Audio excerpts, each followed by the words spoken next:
Shin ko kun san macen da tafi kowace mace tsayi a duniya? Ku biyo mu domin jin wace mace ce tafi kowace mace tsayi a duniya. Masu sauraron mu assalamu alaikum.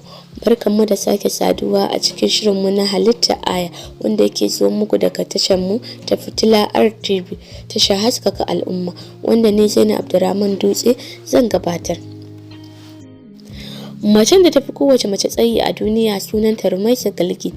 An haife ta ne ranar 1 ga watan Janairu na shekarar 1997 a yankin Karabuk na ƙasar Turkiyya. Rumeysa ta samu shiga kundin tarihi na duniya ne wato Guinness World Record a matsayin macen da tafi tsayi a duniya. Kuma ta fi tsayin yatsu ne da kuma tsayin baya, wanda tsayinta ya kai kimanin tsawon kafa 7.5 7.5 feet, wato kimanin tsayin mutum 1.5. Rumeysa, wanda tsayinta ya samo asali ne sakamakon wata cuta da likitoci suke kira da suna Weaver syndrome, wacce take saka mutum tsayi wanda ba na lafiya ba.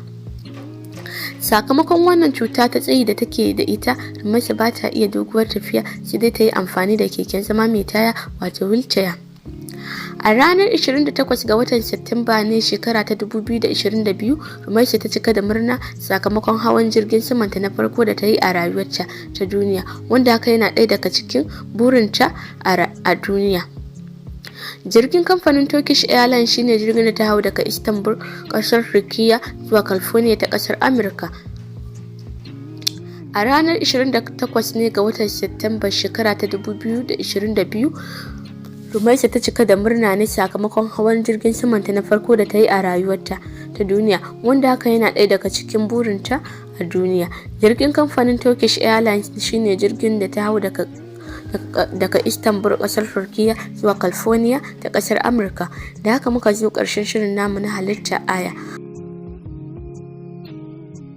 wanda ni Zainab Abdurrahman Dutse nake gabatarwa.